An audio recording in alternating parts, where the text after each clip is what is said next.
This is the HomeTech Podcast for Friday, August 6th from Sarasota, Florida. I'm Seth Johnson, and welcome to the HomeTech Podcast. This is episode 360.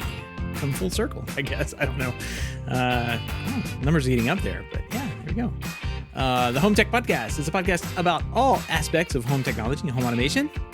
This week we got a couple of HomeTech headlines. I've got a pick of the week and actually a nice little response from someone helping me out with the watching the Olympics. I'm going to go over that in the mailbag. But man, I'm feeling bad about my home technology exploits because I've been working on been doing car stuff recently. I hate cars. I think I've mentioned that on the show a number of times.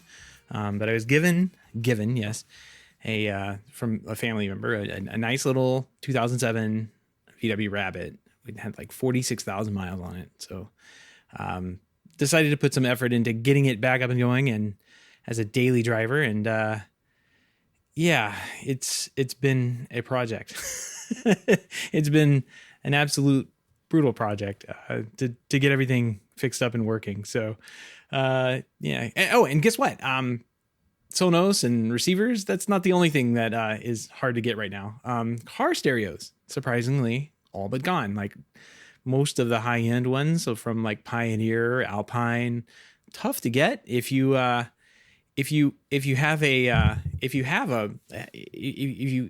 do come across one, they're about $100 more usually on third markets and that kind of thing.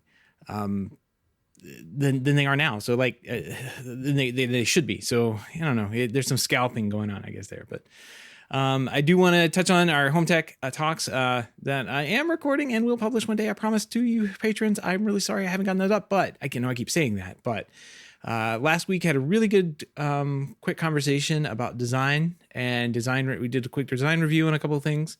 We're going to keep that conversation going this week. So we're going to call it part 2 of the design room.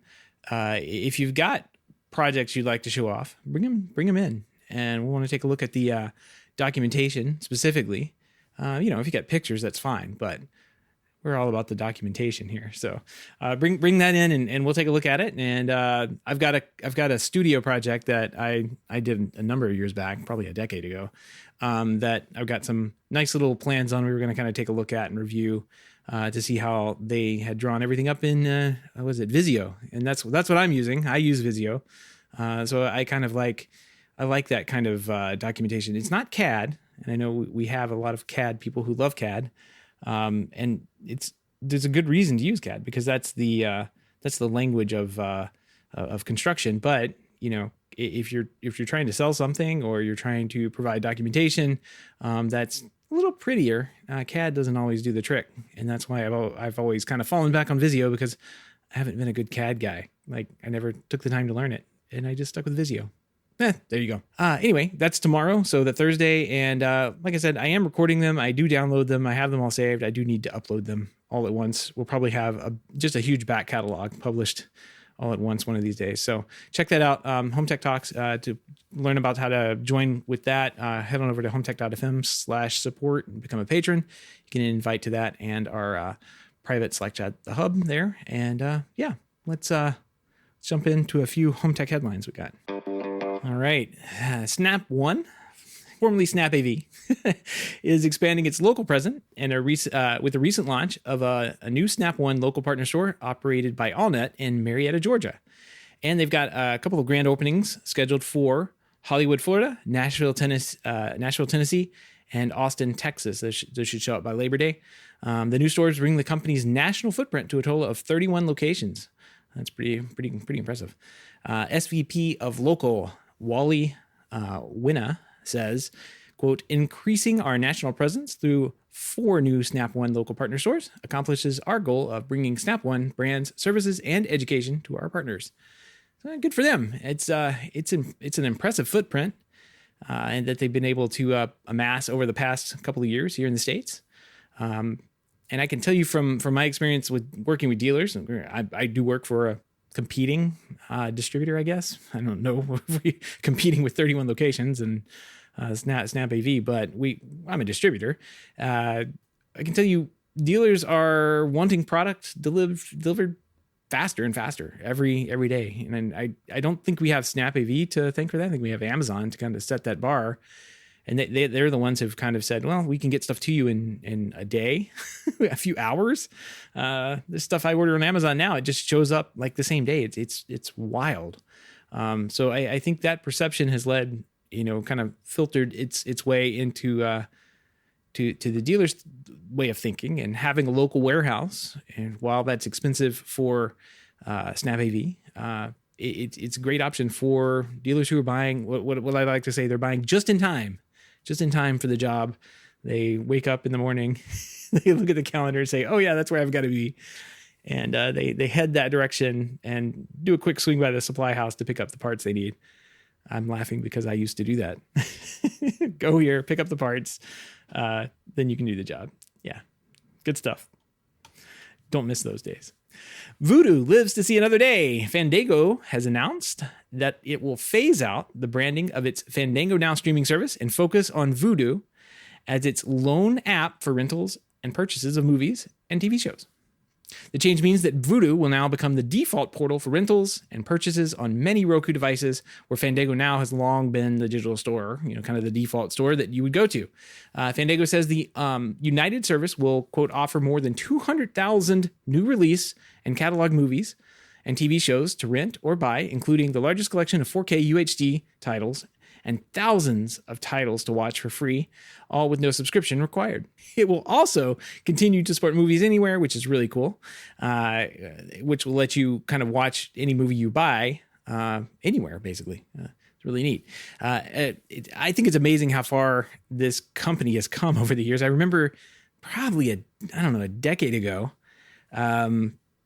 that I was sitting in, it wasn't CDS. CD didn't put this show on. I think it was C Pro had a show in Orlando called Expo. It was kind of one of my first shows to go to, and I'd go to it every year. And I ran across this little product called Vudu, and it had this weird, funky little remote and a little streaming box before streaming boxes were even really a thing. I think you could get Apple TVs at the time, and it was kind of like the Mac Mini Apple TV, the big one.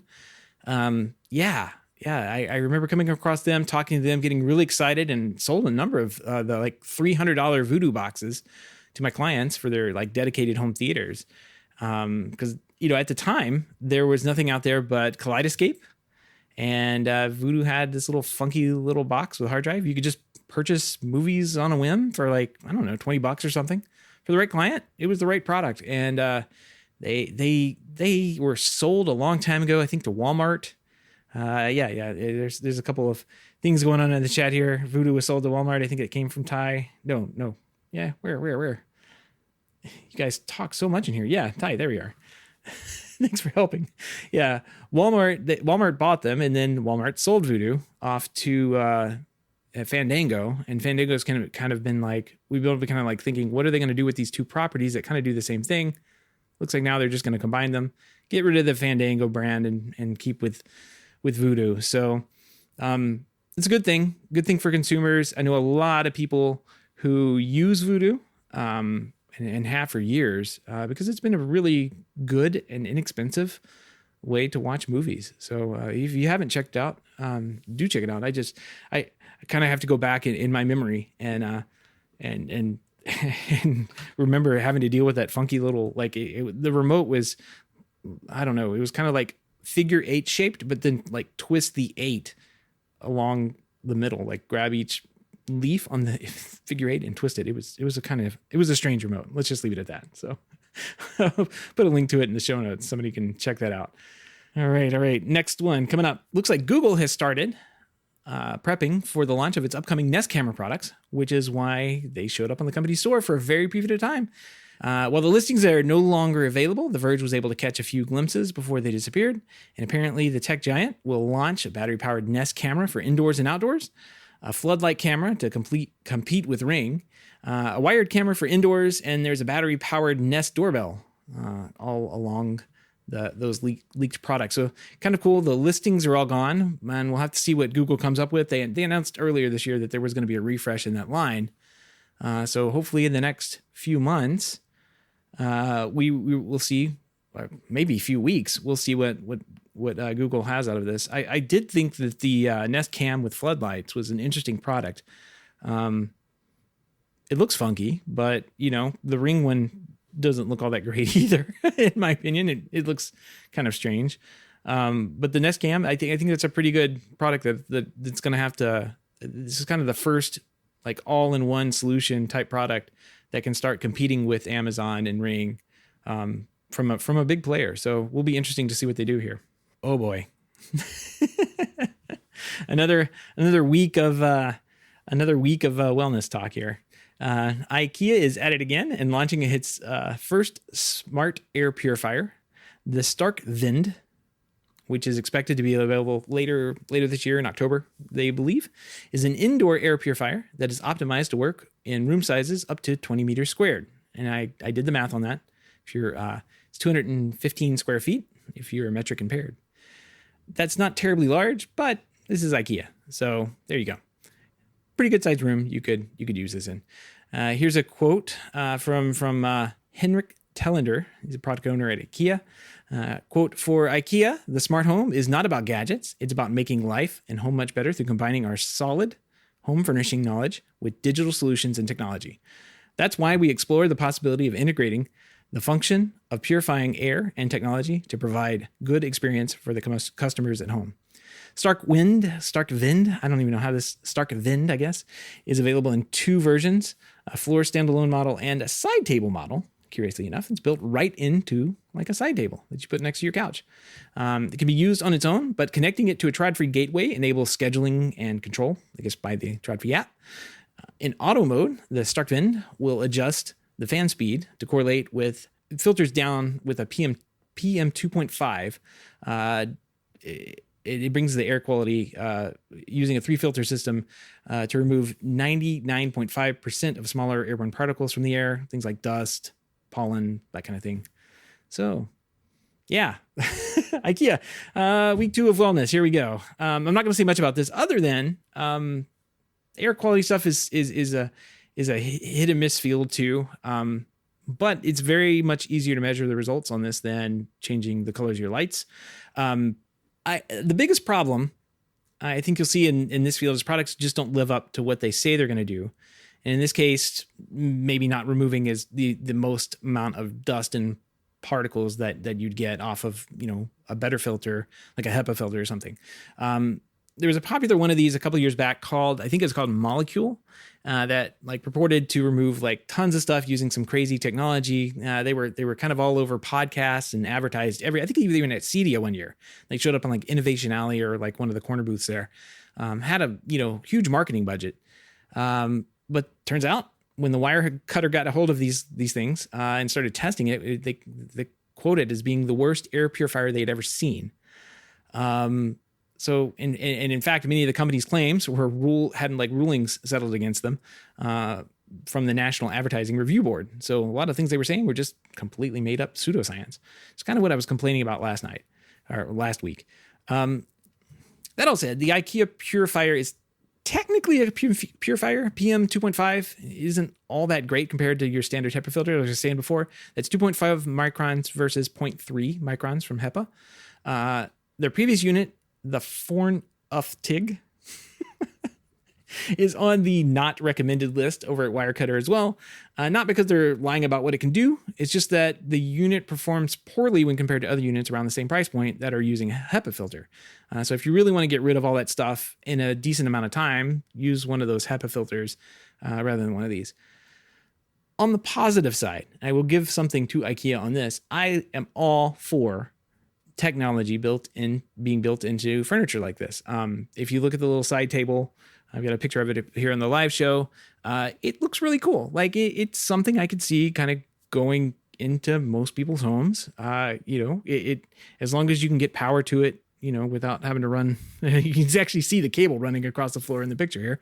But if you can get power to it, I think it's not that bad. End tables mostly catch dust anyway. So if IKEA makes one that purposely collects dust, it's win-win in my book, right?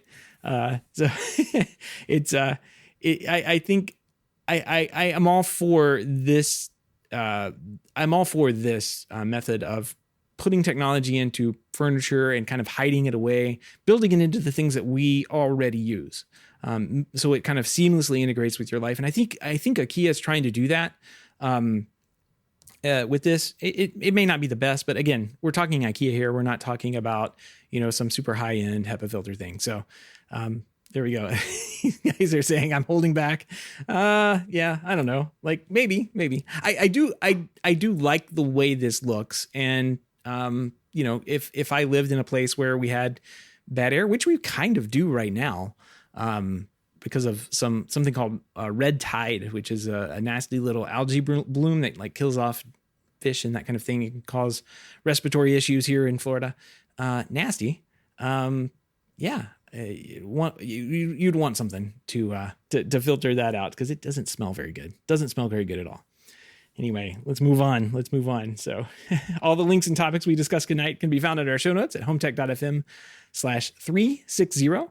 Again, that link is HomeTech.fm/360. And don't forget, you can join us live in the chat room Wednesday. Like quite a few people are. The chat stuff's going so fast right now. I can't keep up with it. But you can join us live over there somewhere between Wednesdays, somewhere between 7 and 7:30 p.m. Eastern. You can find out how to do that more over at HomeTech.fm/live. Pick of the week has to be this $55 Wi-Fi driven Amazon smart soap dispenser. I mean, how could it not be? So Amazon, it looks just like a soap dispenser, but Amazon quietly introduced a dispenser that works with its Alexa voice activated assistant. It includes a set of 10 LEDs on top that will count down as you wash your hands for 20 seconds, which is what's recommended by the CDC to keep germs and harmful bacteria away. Compare it with an Echo device to access supporting an Alexa routine that can play your favorite song or tell you a joke or fun fact or something. Maybe you can get it to play row, row, row your boat twice. I think that's what you're supposed to sing when you wash your hands. At least that's what I tell my daughter. Yeah, that's 20 seconds, right? And this is actually kind of cool. Depending on how far underneath the nozzle you hold your hand, the device will provide you with more or less soap from its 12-ounce reservoir. The closer you place your hand, the less soap it will dispense. And battery, there's a battery that you can recharge. It lasts about 3 months on a single charge. This is going to go, this is one of those products. I guarantee you this is going to be destined. I'm going to get one. It's already ordered. This thing is going to go to the museum for sure. This is going to go to the museum. It's just going to be on order. I'm just going to put it off to the side, and it's going to be it's going to be sitting there next to the Smalt thing. I'm going to have to get my hands on one of those one of these days, but they're still quite expensive. The Smart Salt Shaker.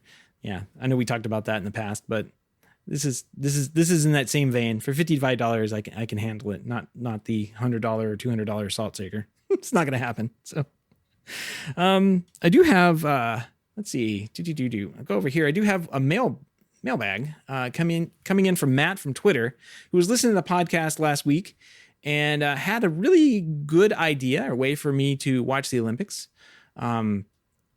There's a couple of, I didn't think about this, but you can actually route your DNS through using a couple of different products to route your DNS through, like an Australian DNS.